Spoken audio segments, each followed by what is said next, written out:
Hello, please do subscribe if you haven't already.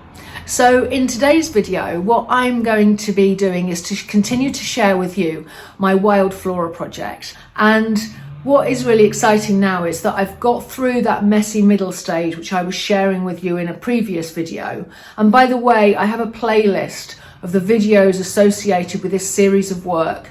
And so I'll share the link to that in case you wanted to reference back. I'll share that in the notes. So now I'm getting to those sort of final stages.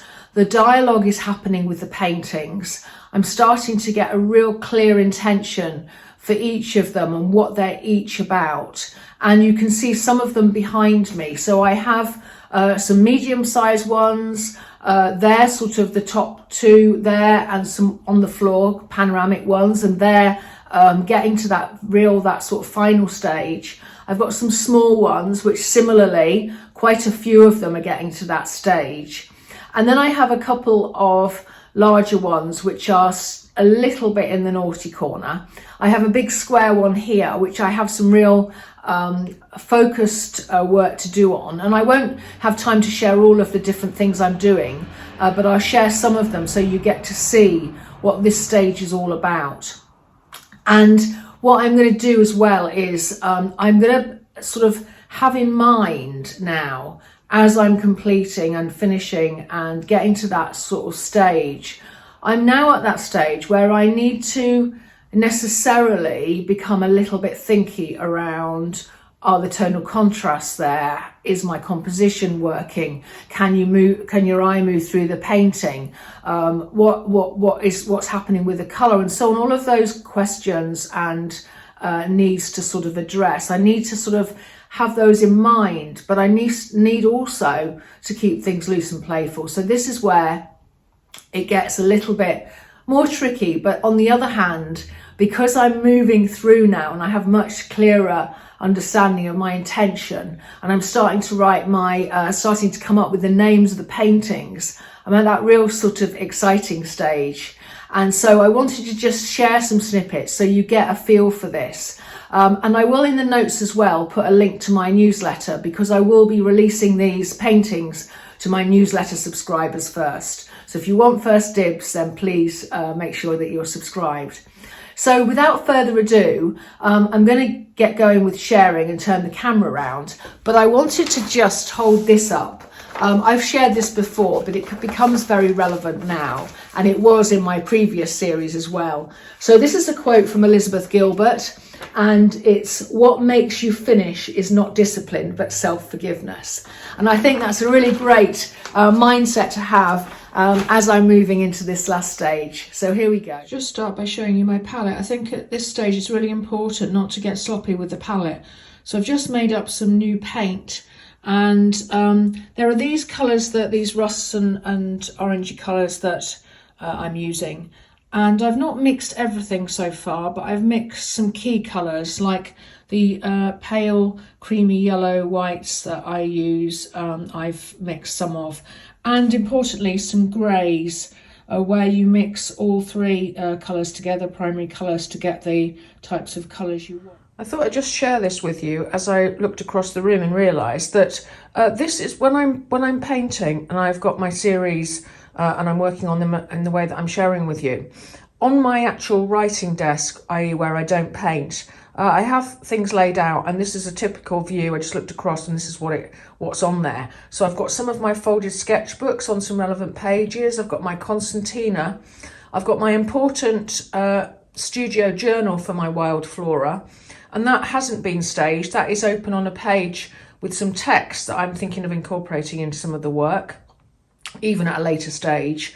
And then in the middle there, with the pen holding the paper open and wedged in, is my painting naming book, where I jot down notes of the names that I'm coming up with. So hopefully at the moment you can just see that. So with this piece of work, this is all about the feel of being surrounded by grasses and amongst the grasses and the banks of the grasses and all of the different rich colours and the sort of energy of those grassy banks with the colour and the movement as the wind and breeze catches it. So I'm at the moment, what I'm trying to do now is I'm sort of broadly comfortable with the composition, but I'm trying now to get more texture and richness into what, you know, could arguably be the bit that's closest to you as a viewer. And so what I'm been doing, and I realised I hadn't got the video on, which wasn't very helpful. I thought I'd put it on. So I've painted some of the orangey brown, and I let that dry, so I had a big strip of it, and now I have covered over with lighter paint, and I'm scratching through and trying to do it in a really sort of loose, expressive way. So I'm using all manner of tools, and this is my knitting needle from my grandmother and my late grandmother, and I kind of love this because it doesn't let you control. So what I'm really after is that feel of the you know, the grasses in the foreground without it being too literal, and with it being quite organic and kind of loose. So I'm letting the thing go in all directions.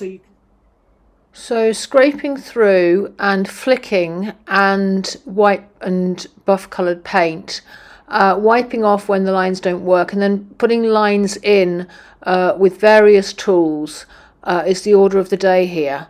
And I'm just trying to get this third dimension in using the light colours to get that real feel of the energy. And I think it works quite well, actually. You just need to be patient and build up the layers gradually. So I just thought I'd show you a little bit of a detail of how that white flicking and scraping in and scratching does. And this is at the base of the painting, so it's trying to give this impression of texture and the grasses. In contrast, the top of the painting is much flatter and doesn't have that same textural detail. What I do need to do is to add some more lines into the centre part to give that feel of the height and also flicks, so that's what I'm doing here. So hopefully you can see this. This is a panoramic MDF board, and I have 3 of these. And this one is all about the grassy banks and the wonderful grasses and mix of grasses in the landscape as you walk along the lane during the autumn time. And the other 2, one is about the wonderful rosebay willow herb and that drama of the pink, and the third is about the rambling brambles. So those sort of 3 elements really, or three things that really have been quite a focus for this group of work. And I thought it was quite interesting to actually start looking through some of the warm-ups that I've done in relation actually just to this one, just before I start. So I'm going to show you quickly. So there's this one here and this one here. And then if I show you my workbook for warm-ups, this is quite interesting, very sort of reflective of what I'm trying to get to, as is that one. Some of them are quite messy, as is that one. And as is this one. And so what I think you can hopefully glean from looking at those, and if I just kind of hold up one particular page, which is the most relevant, I think, it's quite useful to use these as another way of questioning the work. Because these were done very intuitively, very quick, there's lots of energy, and I'm just trying to check that the energy and what I'm trying to get across in this wonderful grassy landscape is actually coming through in my panoramic here. And the thing that I want to focus on today, I don't think this is a million miles away from where it needs to be, but the couple of things I want to do, I want to get more movement and grasses in this foreground. If I can relay to, again, this warm-up here, I really like this, and I think there could be some strength here, even though your eye is moving around and I've got some things that take you around the painting.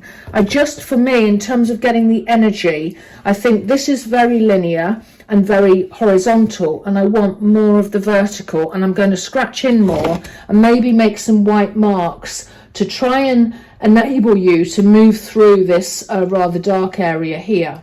So as you can see, I'm painting over with white, and now what I can do is, because there's red underneath, I can come in and scratch through with the knitting needle and other tools to create these lovely grassy movement lines, as you can see me doing here. So I just thought I'd show you, and now I've actually put more pastel, oil pastel and soft pastel over the top, how that looks now, and also to give you a bit of a zoomed in version so you can see the detail that you probably can't see when you can just see the whole thing. So again, whites, whites to move the eye around, oil pastel to connect things together, and quite a rich surface, even though when you zoomed out you just see a sort of palish sort of side to the right hand side. And hopefully you can see how those scratching marks work with that sort of idea of the grassy bank.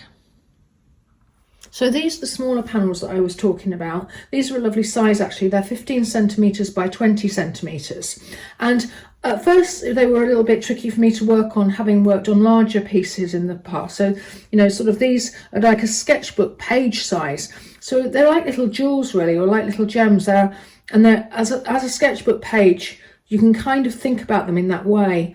But because of that, you kind of get into the detail of them and can really sort of work some nice elements into them.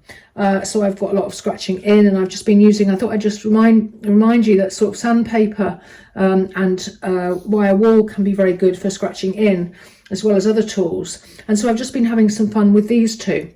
But these four are just part of the group. I've got a larger group that I've got of these smaller panels.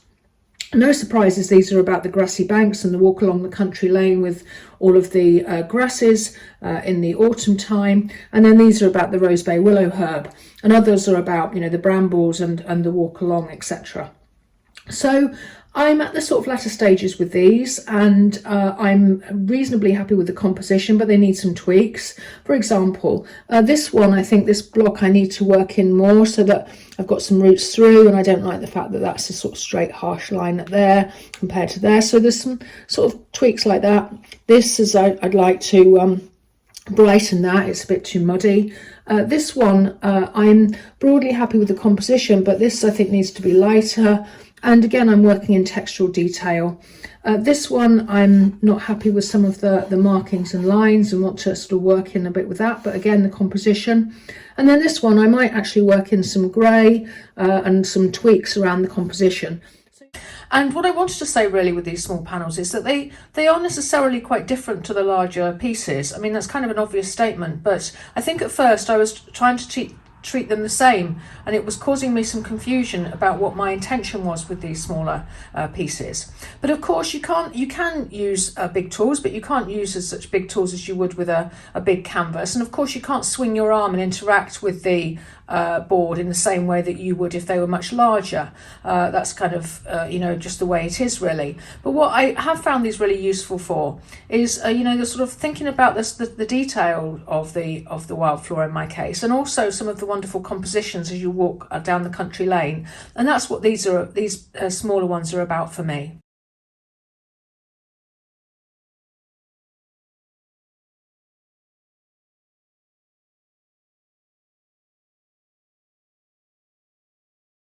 On here a selection of those smaller panels on the floor. The light was coming through the window on the desk at quite a tricky angle, so I thought I'd put them on the floor.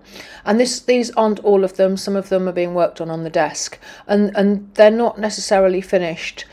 Still work to be done, I think, on some of them at least. And so I just wanted to finish by saying that, you know, I think we always need to have courage when we're painting, but I think even towards the end stages that's especially true. And it could be that the dialogue with the paintings means that, you know, you need to change something drastically quite near the end, and that's kind of happening to me as well. So I think we just have to kind of go along with that really, and be true to ourselves and true to what the dialogue with the painting is really. I will be releasing the ones that make it to my newsletter subscribers, or at least some of them. And if you want to make sure that you receive that notification so that you can see them and purchase them first, then please do make sure you're signed up to my newsletter, and the link is in the notes. So thanks very much for watching. Please do like and subscribe, and I'd love to hear your comments. Thanks a lot. Bye-bye.